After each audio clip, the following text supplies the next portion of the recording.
you, what up? I'm Maryam. Welcome to my channel. Welcome back. If I get one more request to review Charlotte Tilbury's Beautiful Skin Foundation, I'm gonna do it.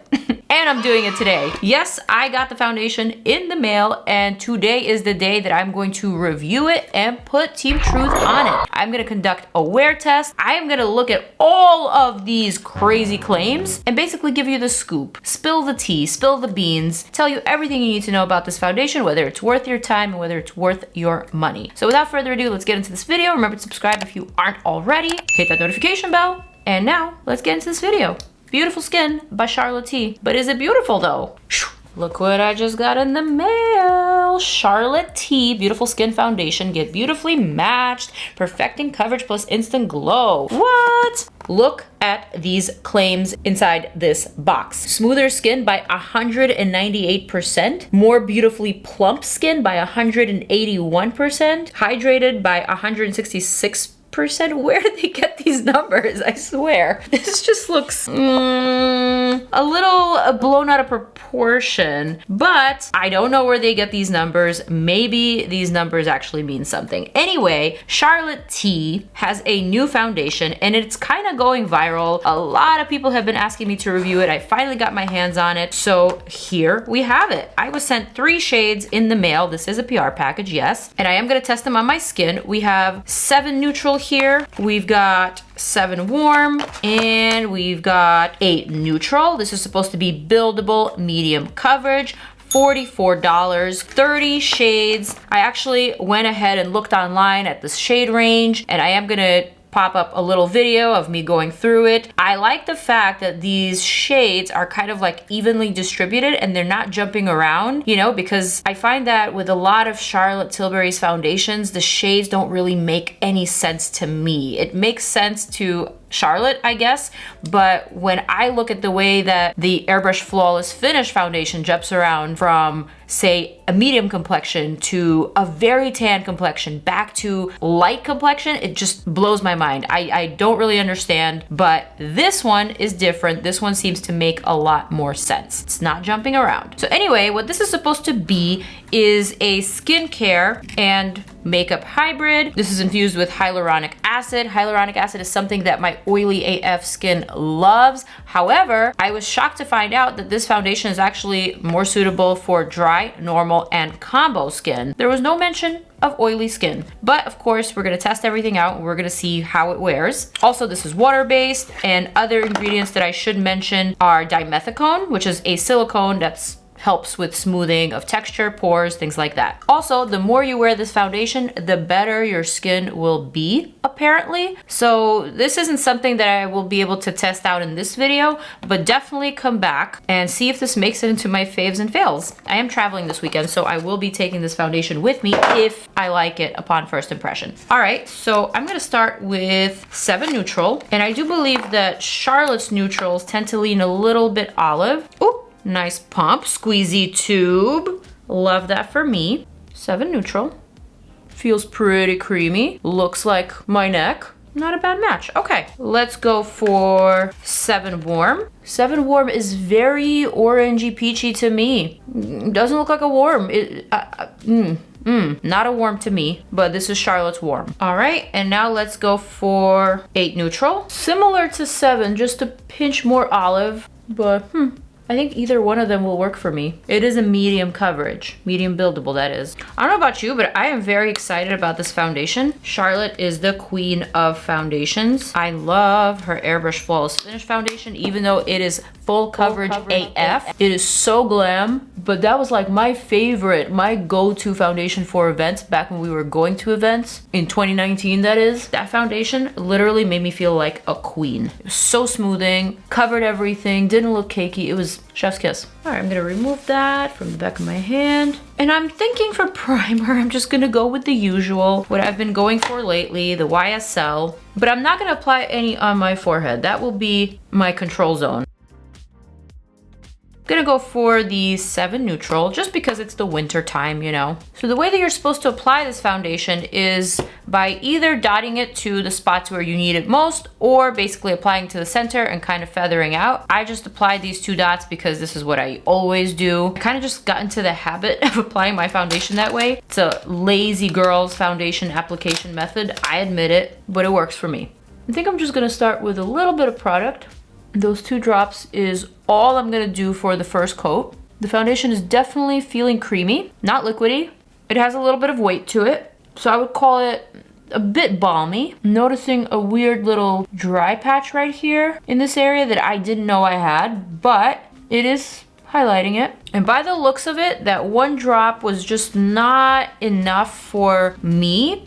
My skin is not like super bad right now, but it's not perfect either, you know? I'm thinking something's definitely going on in this area. It's clinging to something. Not sure if you guys would be able to tell, but there's definitely something happening right here.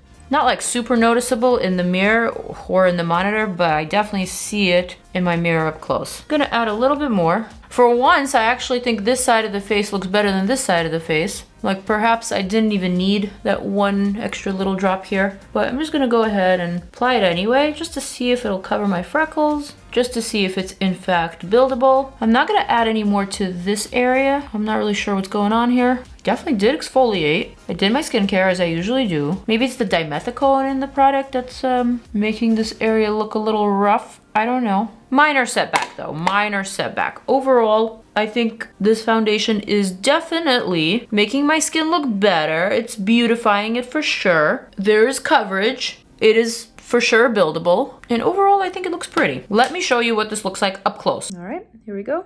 This side of the face, pretty fresh. This side of the face, not so bad either. Forehead, looking a little shinier than I like, but it didn't have any primer. And obviously I didn't apply any powder yet. All right, so let's do all that. I'm gonna apply my Fenty Beauty Eye Brightener. I actually do really enjoy Charlotte's Wand Concealer, the Spanx for the face as she calls it, but I don't enjoy the applicator because it has that click, click, click type of packaging. It's just not my favorite to reach for, especially when I'm in a hurry. But the product itself is very lovely. I'm gonna apply a little bit of the Hollywood Flawless filter. I should have probably applied that underneath the foundation, but I kinda wanna add it on top just to like some high points of my face, just to see if they're compatible. I'm sure they are. Oh yeah, they are.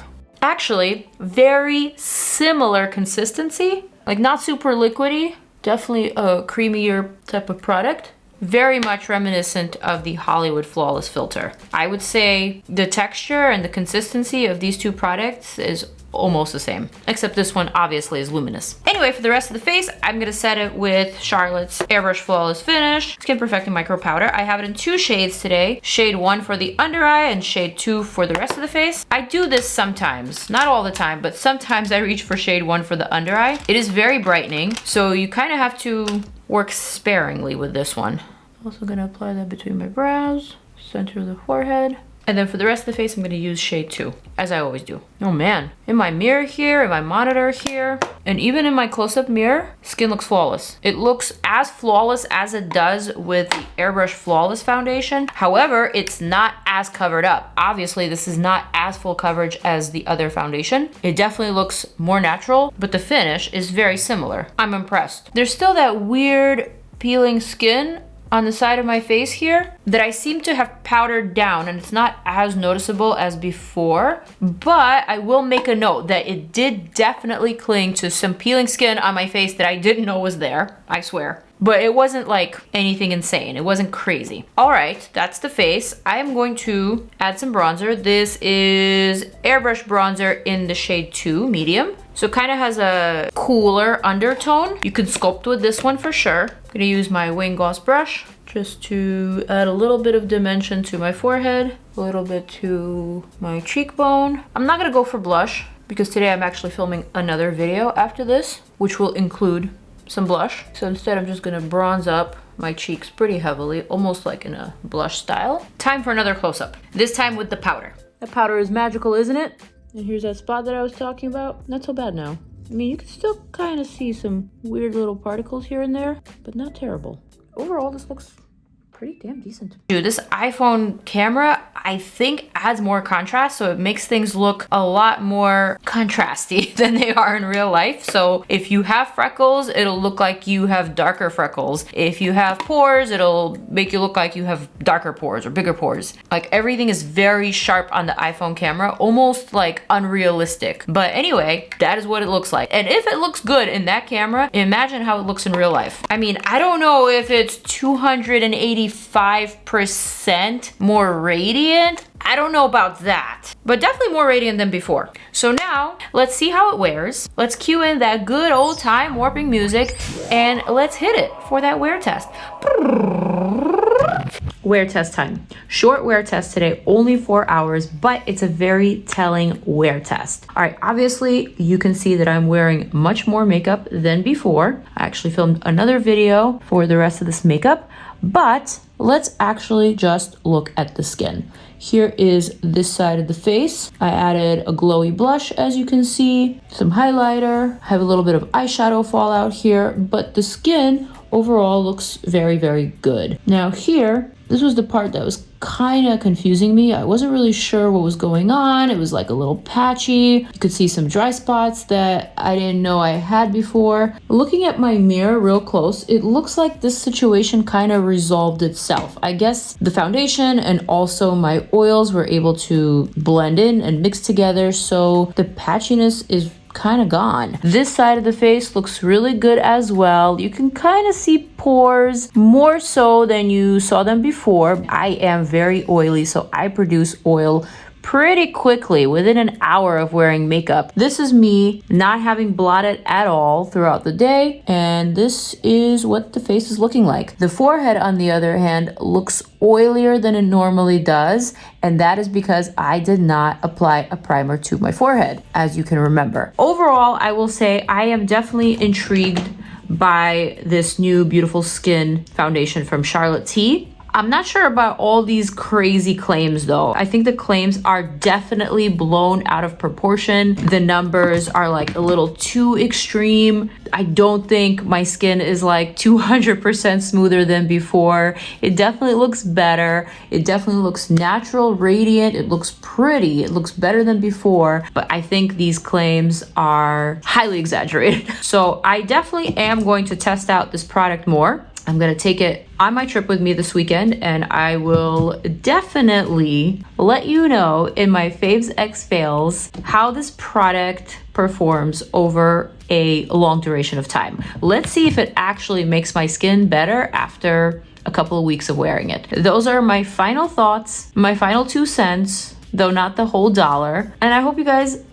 enjoyed this review. Thank you so much for watching and for subscribing and for being awesome. I hope you found this useful. Definitely tune back in at the end of the month for that Faves X Fails. All right, you guys, I am zooming on out. You are checking out more videos of mine right here, and I will see you in my next video. Mwah! Peace.